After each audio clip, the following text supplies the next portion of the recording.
When we ask, US versus Russia versus China, who has the most terrifying robotic army, we're really tackling the intersection of technological innovation and 21st century geopolitics.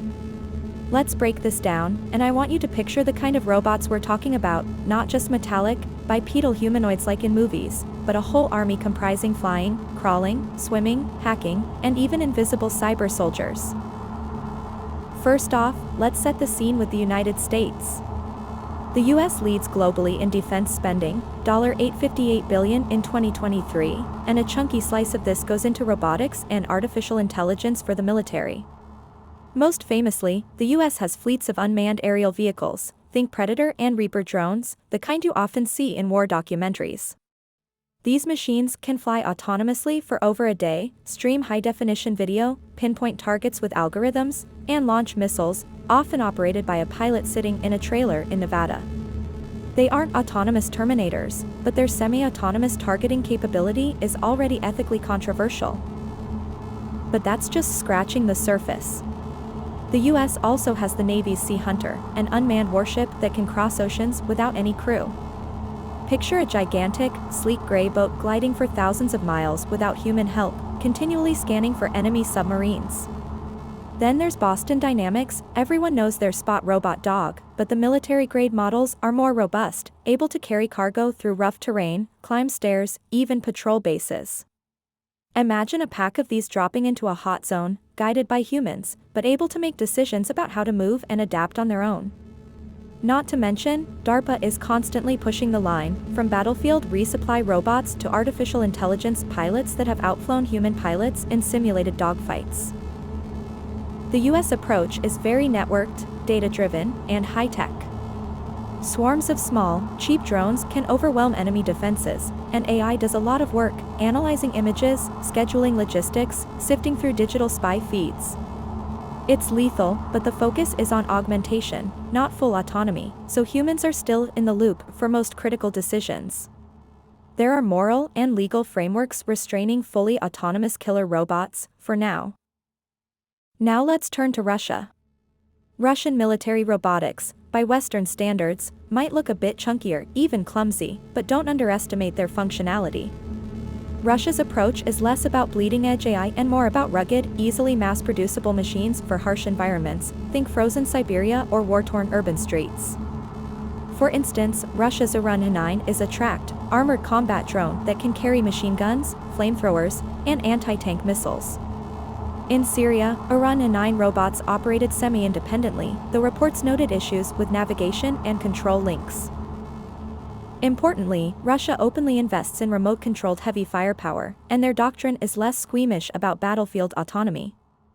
Unlike the US, Russia has fewer political barriers against deploying semi-autonomous or even fully autonomous systems in conflict zones. Another infamous example, Russia's cyber warfare robots.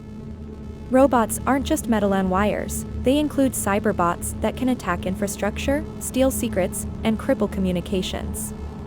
In Ukraine, we saw waves of coordinated cyber attacks on energy grids, transportation, even hospitals, a robotic battlefield operating invisibly beyond borders.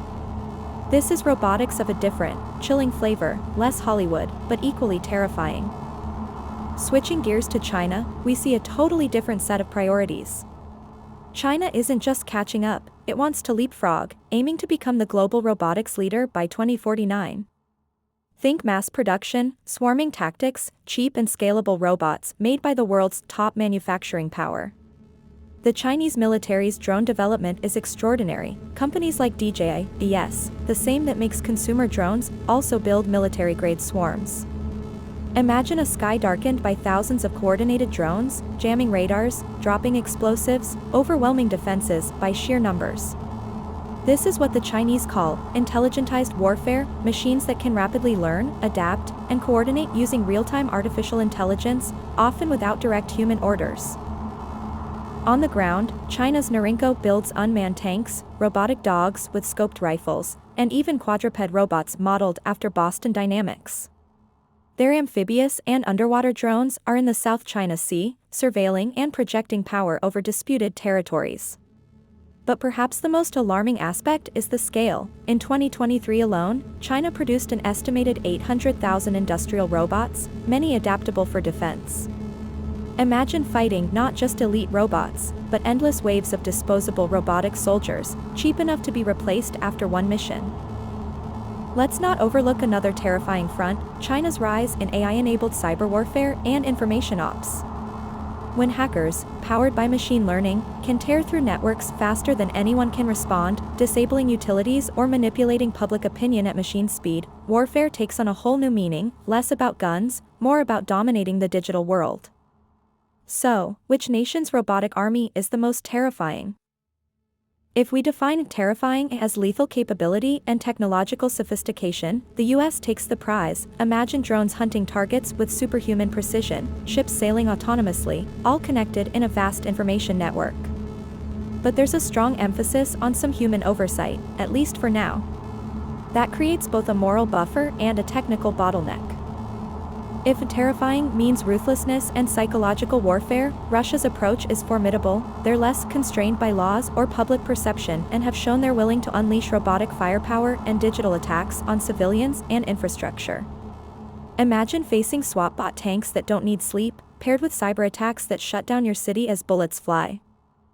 If terrifying is about scale and the ability to saturate the battlefield, China leads.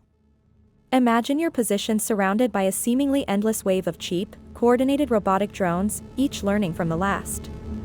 Add in hyperagile quadrupeds carrying weapons through urban areas, and an AI newsfeed that floods your devices with disinformation, all without warning.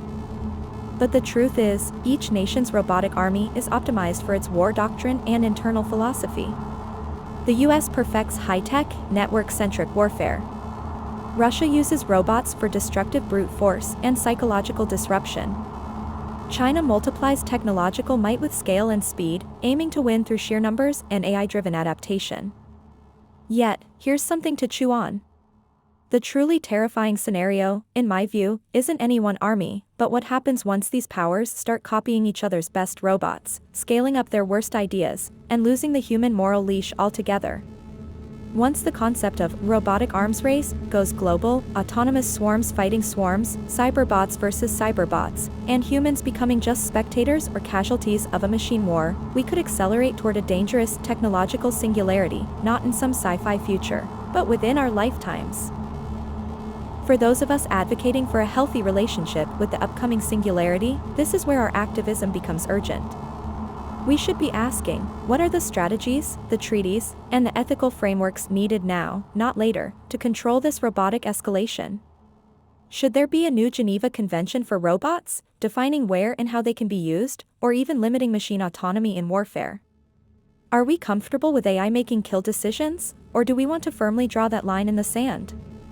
Let's be clear, the future of military robotics is not just about who wins the next conventional war, but about what kind of world, what kind of singularity, we shape together. Whether these technologies protect human life or utterly erode human agency and dignity depends on decisions we make now, while we still have the power. So, which robotic army is the most terrifying? The answer is, all of them, for different reasons.